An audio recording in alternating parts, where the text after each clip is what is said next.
Hello everyone. If you want to go to my free course, type henry-ward.co.uk into Google, then go to Henry Ward Trading, and then this here is my free course. Click on Start Today. If you want to go on to the webinars that I do every Sunday and every Wednesday, click on Trading Academy and then click on Start Today. So this is the Trading Academy.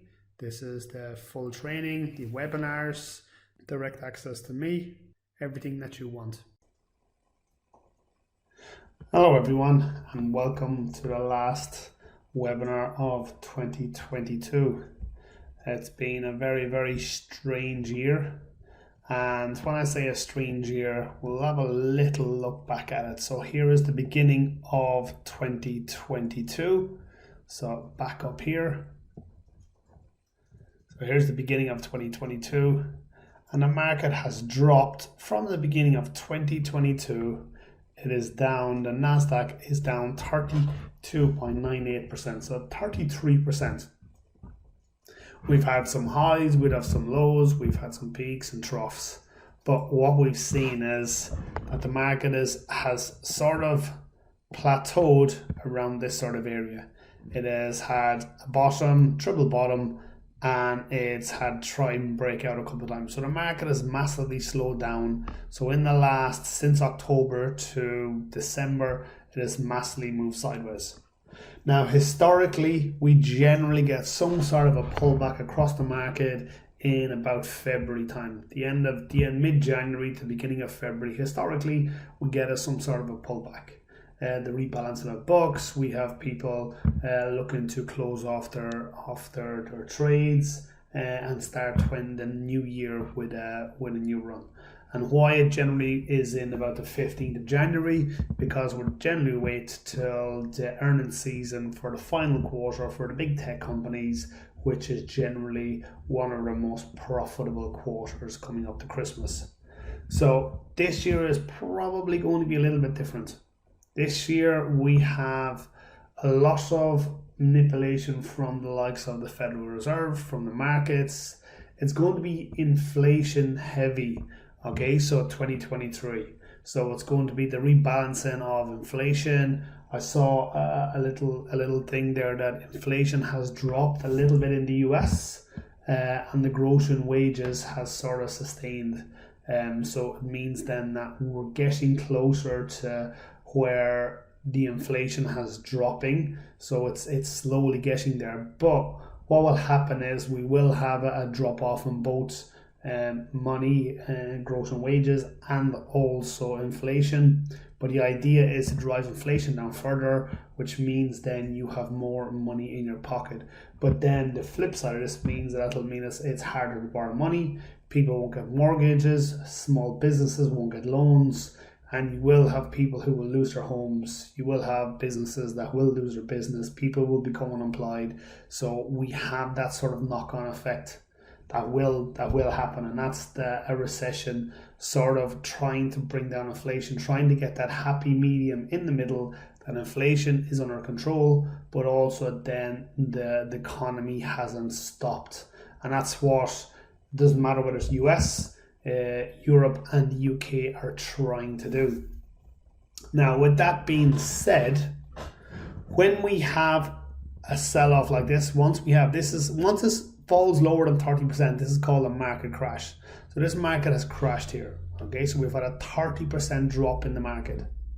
Now, what generally happens from this particular point is then we have a slowdown, it moves sideways, it eventually hits the bottom, and then we start to see growth again. And this will happen again.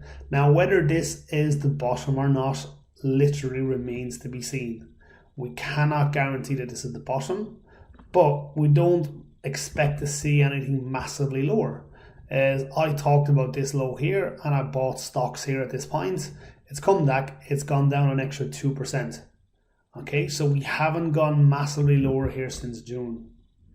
It's been pretty flat. We had a nice bull run, then we had a sellers take over, and now we have this fight going on between the buyers and the sellers.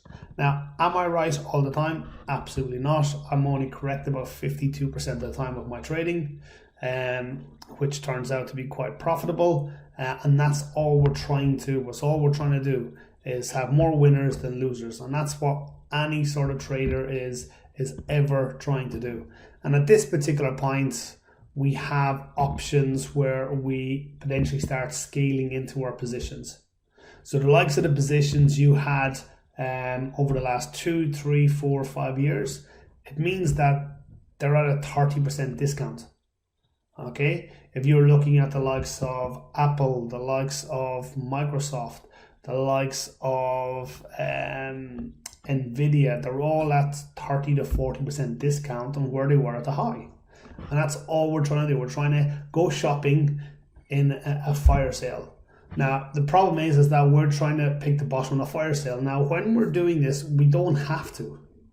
And this is where the DCA, dollar cost averaging, comes into play. So what we're looking to do is we're looking to buy it at a lower rate, and we buy again at a lower rate. So anyone who's ever followed my webinars, followed my stuff, I only ever risk 1% of my capital per trade. So which means on this particular point, yes, I'm only going to jump in if Nasdaq, if I'm talking about the likes of Apple, I'm going to get in on 1% of my account. With Tesla, 1% of my accounts. Nvidia, Crocs, any of those companies that I think have value, I'm only going to do a 1% round of buying up. If it continues to drop and it comes down to this level here, I'll buy another 1%. And then another 1%. And that's the idea. We never risk all our capital, all our eggs in the one basket. And what happens is when it starts to turn, we've dollar cost averaged in on the way down, which means there's hugely profitable on the way up. And that's how we trade over a long period of time and successfully. So in this particular moment, is there something that we can be trading? Look, not really. Are these levels here strong enough? Probably not. Look, we've come down, we haven't hit this level, and it's now turned around. We did talk about shorting this on the 4 hour. So we talked about shorting this on the 4 hour off that double top. So if I go down to the 4 hour and show you what we talked about, that's what we looked at. There we had this doji bar here. It was a super aggressive trade. Entry below it, stop loss above that high, and all of a sudden it dropped like a stone. Anyone who did that made 3%. So you're risking 1 here to make 3. So in this scenario, that's 100 quid, and that one made you 300 quid. Happy days. That's the way we should be trading. Now, it come down into this area. Did it hit this floor? No. So for me, there was no buy at that particular point. It has to touch the floor. Again, the floor wasn't really strong enough for me. It broke here. It went below here. So even if we did get in here, our stop loss has to be below here, which means then the risk to reward is not good enough on that particular one. Absolutely not. And that's the idea. We want to make sure that we're taking good trades that meets the criteria. Onto the S&P. Now the S&P, we talked about this one here, and it went up and hit our 1-to-1, or 1.4-to-1 inside that horizontal, and now look, it changed direction. Is there a particular trade we can take here? No. Even though we were looking for it to get back between the 50% and the 61.8, and that's exactly what it did. Look, it came back into those areas between the 61.8 and the 50%, and now we've had a little rejection to the upside.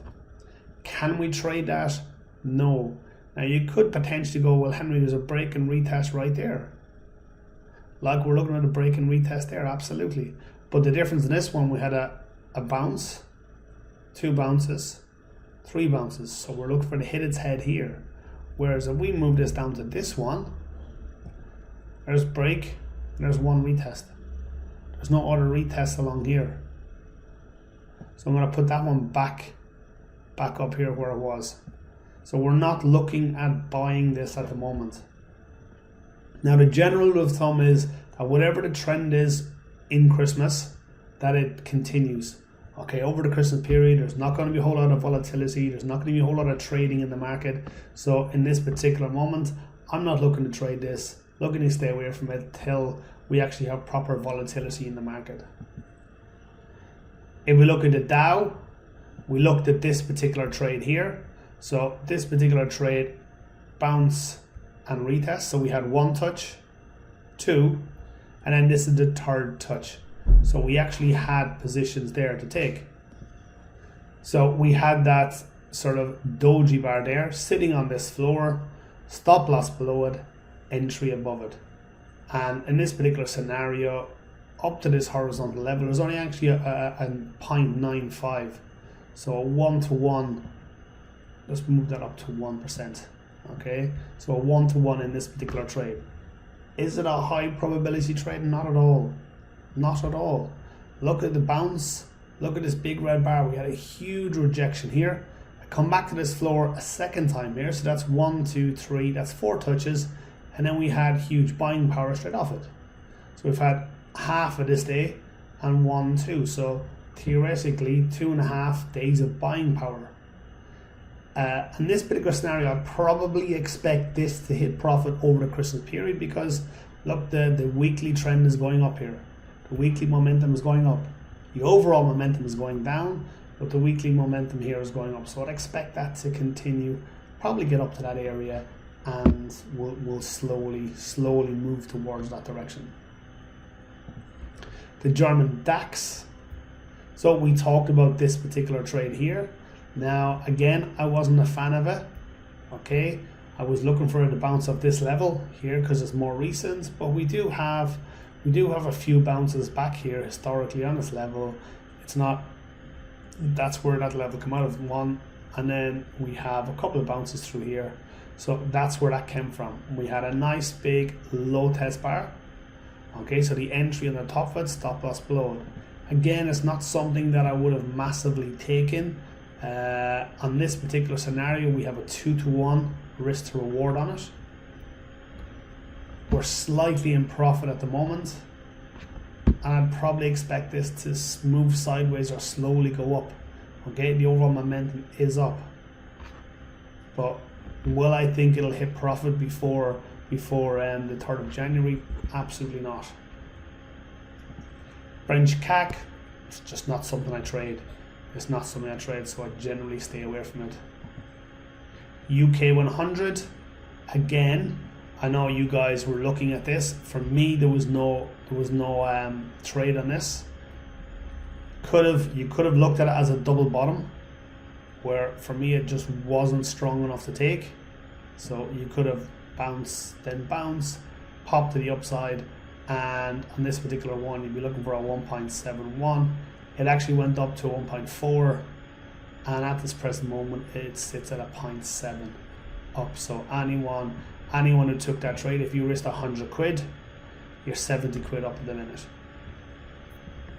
So the risk to reward is not, I'm risking more than I'm looking to get out of it. China 50. This for me is probably the best of the trades that we've just looked at so far. This one, the overall momentum is going down. At this particular moment, we had 1, 2, 3, 4, 5, 6, 7, 8, 9 days of moving sideways before we got triggered in. So it's not the sort of the best trade that follows our scenario. It's one of these ones that has moved sideways and then eventually gone in our direction, which is not ideal what we're looking for. But again, I expect more momentum to the downside than upside.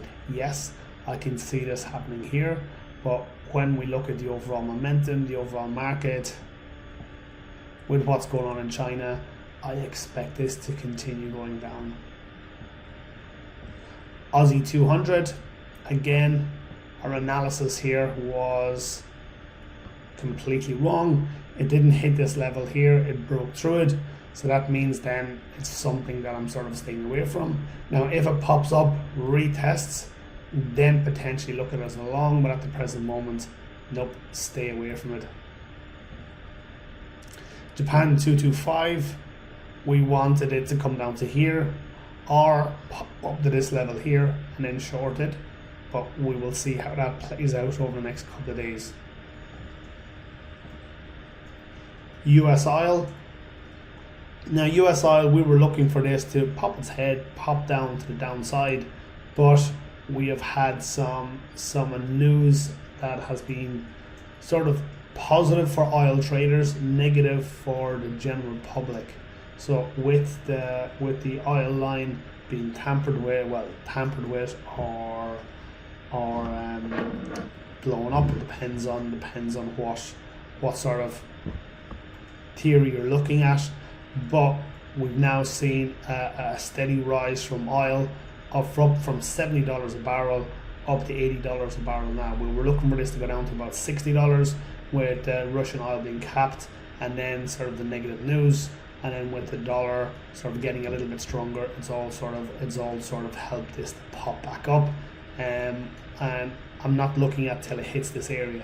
If it hits this area, then I would expect some sort of sellers pushing this down. 1, 2, 3, and then this will be the fourth touch. I'd expect some sort of selling power on this to the downside. Natural gas, as suspected, it broke through this floor. So I know we talked about this being a limit order, and it wasn't for me. It looked like there was just too much pressure to the downside.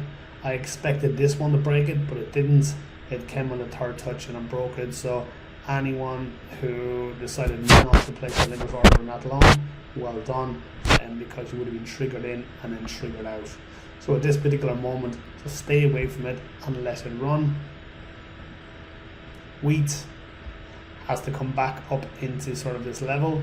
We do have a sort of a level here. 1, 2, 3, 4 touches. So we might get some sort of rejection here, but I'd expect it to have the rejection off this trend line before this horizontal. Platinum is now hitting this top level here.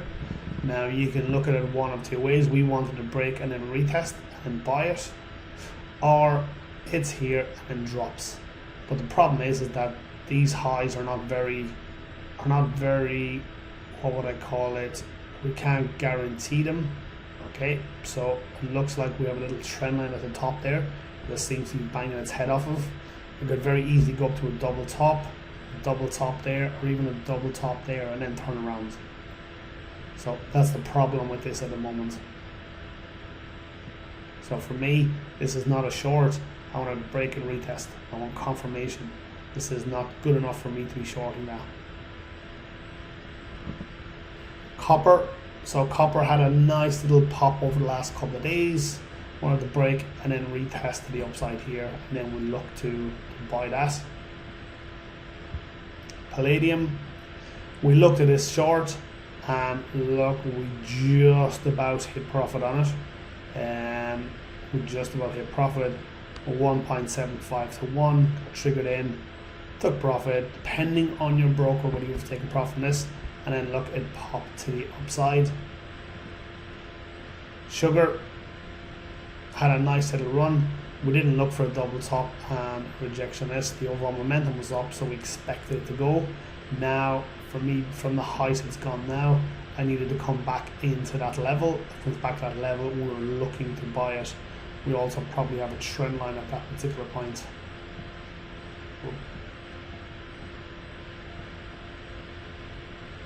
As you can see, without moving it, look, exactly trend line there as well. Coca was a nice winner. It came back and it continued to go. So you would have easily got a 3 to 1 out of that. Well, I say easily. You would have got a 3 to 1 out of that. But under no circumstances would I have actually kept that alive through this pullback here. It was too flat. The chances of it popping and continuing to pop was slim.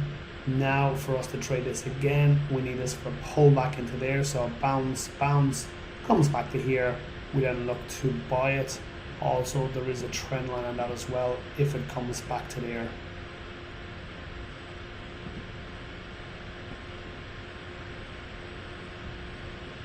This is the problem with trend lines, are a little bit subjective. So when you want to bring that in, you have to bring this down.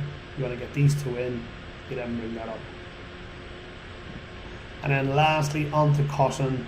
This one that you're going to die of old age if you're in. Like I said before, if I was in this, I would have been out of that a long time ago. Would have been out of it. I think it was about here when we were about 1.5% up. Would have moved my stop loss to at least 1%, and then got triggered out on this sort of pullback here. Well, look, everyone, thank you very much. It's been an absolute pleasure. Happy Christmas. I hope everyone had a really, really good Christmas and have a prosperous new year. And let's hope that 2023 has been as good to us as 2021 has. Thank you very much. Bye-bye.